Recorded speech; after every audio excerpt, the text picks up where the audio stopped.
and the sidewalk just led straight in. And I walked into this building, and I sat down in the back, and I got mad.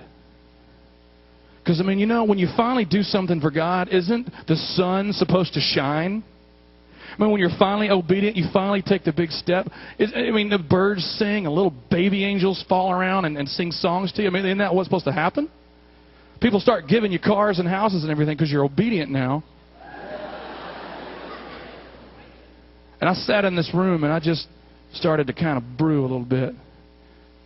And they started getting ready for chapel service, and people started filing in, and the room was full. I'd never seen that many people in a room before, maybe 500 or 600 people.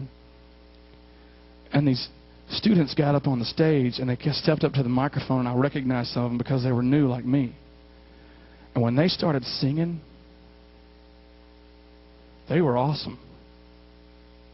And when that guy started playing the piano, he was unbelievable.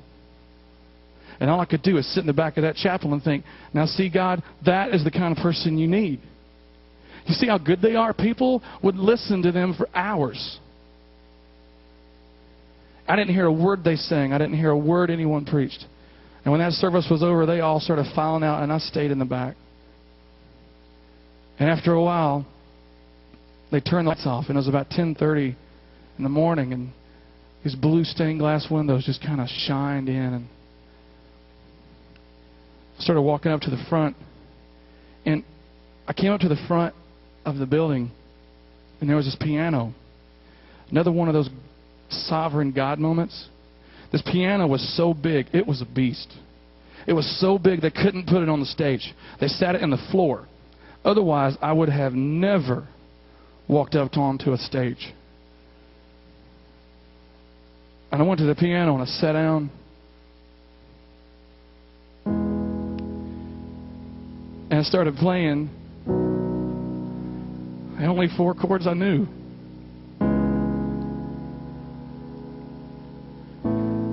I used to sit in my church after everybody would leave and play my chords, and they sounded so cool, you know.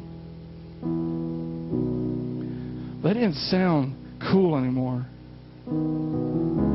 All I could think was, man, this doesn't sound anything like that other guy I was playing a while ago.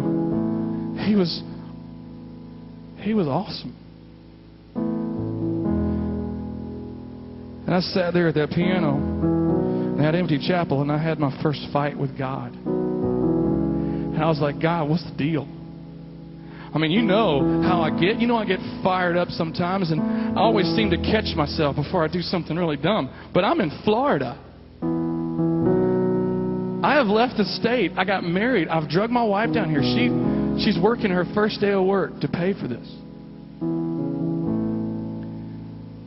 My church gives me this big send-off service, and they all come by to shake my hand because Mark is going to go do this great thing for God. My parents are probably still on the phone calling all the relatives to talk about how proud they are, and I am about to come home because I am not good enough for this.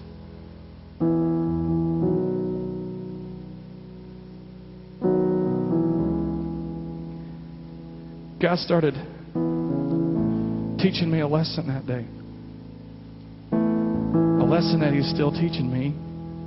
And I think it's the reason there even is a Casting Crowns. That morning, He started to say to me, Mark, I don't need you. I want you. Mark, I don't need you. I want you. Do you think that all of these fears and limitations and all these things that make you feel so small are worrying me? Do you think that all these little initials that you got from all these little tests when you were a kid are weighing me down? Mark, I am going to do something in the world. I just want to know if you want to come. Well, I went back to school the next day. And I went back the next day and the next day. And 6 years later, I graduated, four-year college.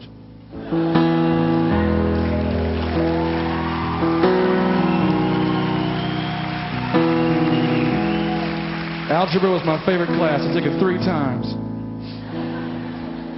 Teacher and I were really close after a while, you know. She still calls. And now I'm a youth pastor for about 400 teenagers, and I have no idea what I'm doing. I sit in my office sometime and I'm thinking, well, this is it. We're going down today. There's some committee somewhere in the church right now, and they're having a meeting. And they're going to walk in my office and they're going to say, brother, and you know it's bad when they say brother. Brother, we've been talking, and we're really not sure what you're doing. We don't think you know either.